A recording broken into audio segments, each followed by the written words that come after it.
Eu não tô pensando em eu vou lutar com o melhor do mundo. Eu tô pensando em eu vou lutar pelo título do maior evento do mundo. Não é a pessoa, é o que eu tô atrás, né? Nunca foi sobre o Anderson, sobre as pessoas que eu lutei, era sempre o que eu tava buscando, era o título. Esse era o meu fim. O meio era passar ali esse detalhezinho, né?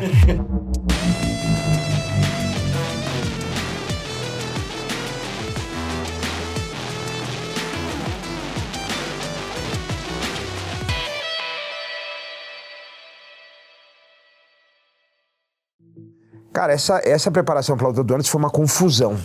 Porque isso que foi muito curioso, né? Porque foi o que eu sempre quis, que eu sempre almejei e acontece. Até antes do que eu imaginava, pelo fato de eu ter perdido aquela luta. Eu achei que ia demorar mais. Se eu tivesse ganho aquela luta, eu tinha quase certeza que ia ser o próximo. Fui pego de surpresa. O que acontece? Nesse meio tempo, quando eu perdi aquela luta, eu mudei algumas coisas. Por exemplo, o Minotauro, que é muito meu amigo Rodrigo Nogueira, né? Ele falou, cara, vamos treinar boxe pra você melhorar um pouco essa parte e tal, vamos lá pra Cuba. E aí a gente combinou, tal, não conseguimos ir, mas ele me mandou pra Salvador, que tem o meu treinador lá, tal. E aí você fica no meu apartamento, ele tinha um apartamento lá, ele me emprestou. Eu conheci o Júnior Cigano, o Júnior dos Santos, que foi campeão depois. A gente treinava junto, ele me pegava ali na casa dele, a gente ia de carro, treinava na Champion, que era uma academia de boxe. Foi uma fase muito legal, fiquei 2 anos indo pra lá. Uma fase muito boa da minha vida, fez eu evoluir no boxe. Mas eu acabei perdendo um pouquinho a minha essência, que era o jiu-jitsu. E aí, olha a confusão, porque o Anderson já tinha treinado muito lá. E ele era, inclusive, o treinador que me treinava lá já tinha sido corner dele em outras lutas. E o Anderson queria que ele fosse corner pra luta contra mim. Quando eles me chamam pra luta, eu tava treinando parte aqui, parte em Salvador, e com a viagem marcada pra ir morar em San Diego. E, cara, em vez de eu, hoje em dia olhando pra trás, em vez de eu adiar tudo, moleque, né? Eu, cara, peguei e falei, não, vamos fazer tudo. E aí eu treinei aqui, treinei lá e 2 semanas, 1 mês antes da luta, eu fui pra San Diego pra morar. 1 mês antes. Só que eu chego em San Diego, eu tenho que alugar apartamento, arrumar onde treinar, arrumar sparring, organizar toda a minha vida em 2 semanas. Então eu fui pra lá, faltando 1 mês pra luta, fiquei 2 semanas, em 2 semanas eu fui pra Abu Dhabi pra treinar. Então assim, foi uma miscelânea que hoje, olhando pra trás, deveria ter ficado 1 mês a mais no Brasil, entendeu? Feito o que tinha que fazer aqui, ido pra luta, e depois eu ia lá pra San Diego.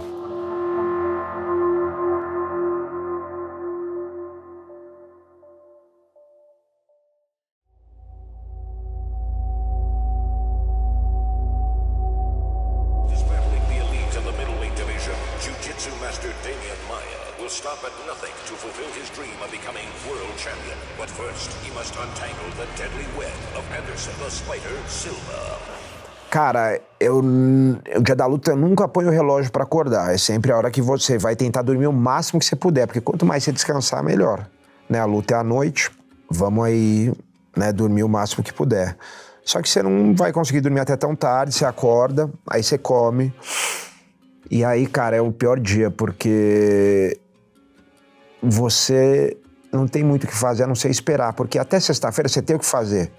Ou é treino, ou é perda de peso, que você tá fazendo trabalho. Então existe uma rotina.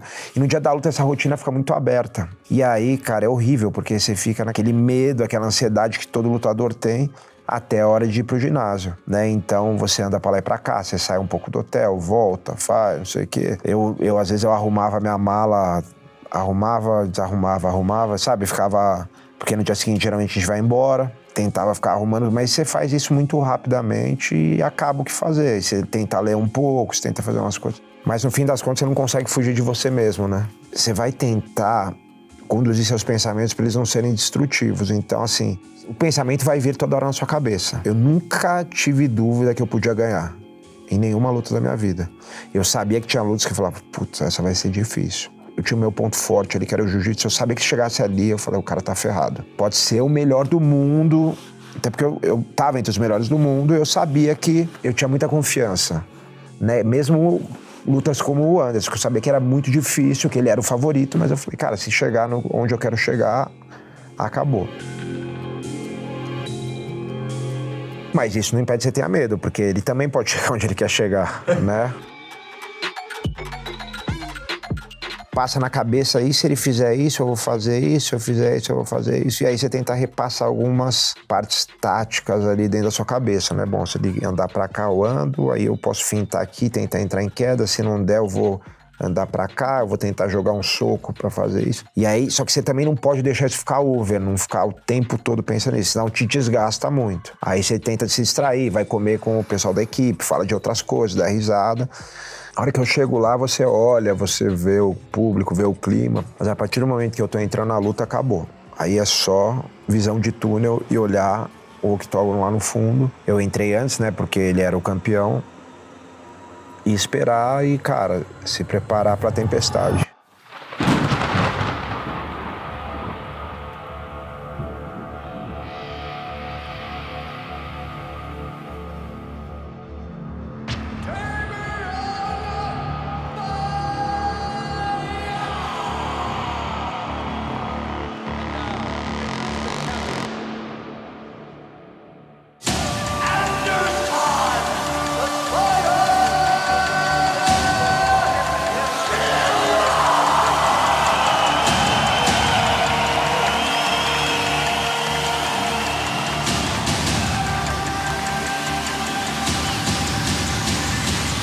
Primeiro round, o Anderson começa bem cauteloso e eu também. E aí, daqui a pouco, ele começa a me acertar alguns golpes, mais pro meio, pro final do round.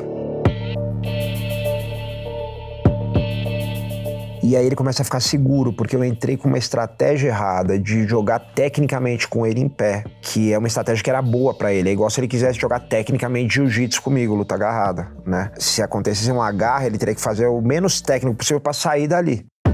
E eu deveria fazer o mesmo como o Chael Sonnen depois fez com ele, quase ganhou dele, né? Naquela luta que o Chael ganhou os 4 rounds e acabou finalizado no último. E aí ele percebe a distância dele, acha a distância, vê que não tá tão perigoso assim, porque eu não tô tentando tanto entrar. Ele joga numa distância muito longa, era difícil de entrar. Ele é grande, né? Alto também.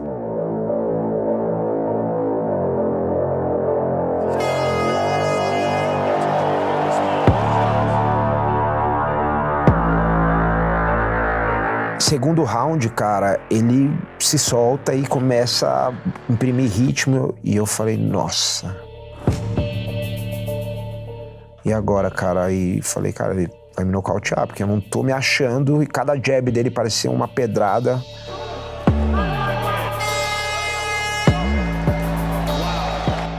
Aí vai pro intervalo. Eu acho, se eu não me engano, nesse intervalo eu faço uma coisa que não pode ser feita quando você tem alguma lesão. Aqui eu tinha uma lesão, aqui talvez uma microfratura, alguma coisa. Eu assoei o nariz.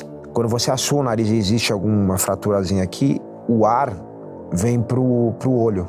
Então o olho fecha, fica uma bola. E eu assoei o nariz no intervalo e pum, o olho fechou. Falei, putz, mais um problema, né? E aí entro no terceiro round falando, cara, é questão de tempo. Esse cara uma hora vai me nocautear.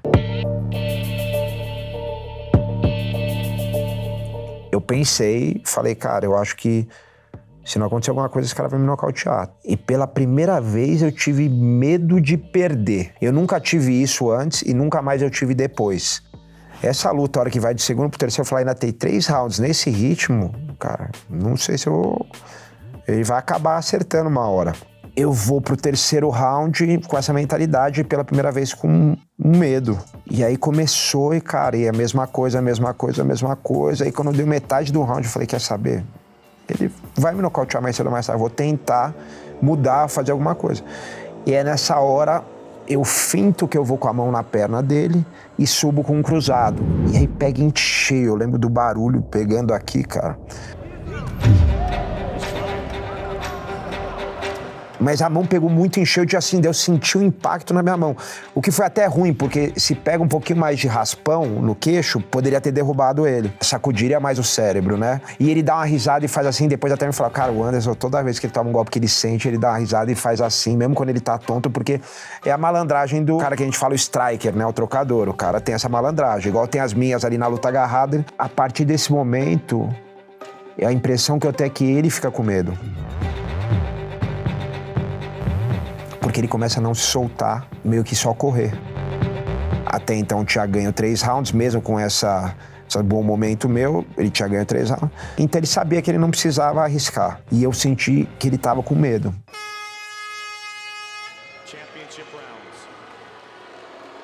Disseram, eu não me lembro e não ouvi isso, que no corner dele, no intervalo do terceiro pro quarto, do quarto pro quinto, o técnico dele fala, cara, usa o jab, usa não sei o que. Ele fala, eu não tô achando a distância, eu não tô mais achando a distância. Tonight. Então, assim, começou a mudar. No primeiro round e no segundo, os caras gritavam Silva, Silva, o público inteiro, sei lá, 15 mil pessoas gritando. E no terceiro, no quarto ou no quinto, começaram a gritar Maia, Maia, meu nome. Eu fui tentar uma queda, fiquei por baixo, aí ele tenta dar um soco, eu levanto de joelho, dando soco de qualquer jeito.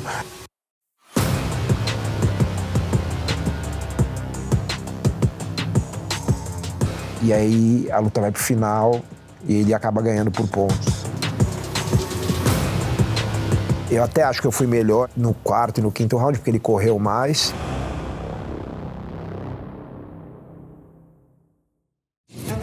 Pra mim, isso me mostrou que a gente pode chegar muito mais longe do que a gente imagina. Numa situação extrema que você fala, cara, tá tudo perdido e você consegue dar a volta por cima. Depois eu voltei pra San Diego.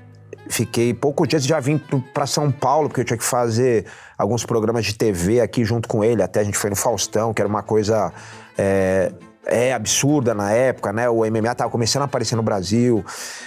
Mas depois, na hora, eu fiquei puto, cara. Nossa, fiquei muito. Mas depois da luta, aí você se deixa, né? Sentir a emoção. E aí eu falava, que filha da p... cara. Aí eu falei, eu vou dar uma pedrada na cabeça desse cara.